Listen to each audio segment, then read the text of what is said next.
دوڑتا چلا آتا ہے، اور اسی نے سورج اور چاند اور ستاروں کو پیدا کیا، سب اس کے حکم کے مطابق کام میں لگے ہوئے ہیں۔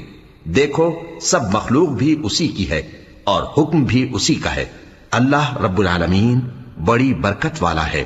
لوگوں اپنے پروردگار سے عاجزی سے اور چپکے چپکے دعائیں مانگا کرو، وہ حد سے بڑھنے والوں کو دوست نہیں رکھتا، اور ملک میں اصلاح کے بعد خرابی نہ کرنا، اور اللہ سے خوف رکھتے ہوئے اور امید رکھ کر دعائیں مانگتے رہنا۔ کچھ شک نہیں کہ اللہ کی رحمت نیکی کرنے والوں سے قریب ہے، اور وہی تو ہے جو اپنی رحمت یعنی بارش سے پہلے ہواؤں کو خوشخبری بنا کر بھیجتا ہے، یہاں تک کہ جب وہ بھاری بھاری بادلوں کو اٹھا لاتی ہے تو ہم اس کو ایک مری ہوئی بستی کی طرف ہانک دیتے ہیں، پھر بادل سے بارش برساتے ہیں، پھر بارش سے ہر طرح کے پھل پیدا کرتے ہیں۔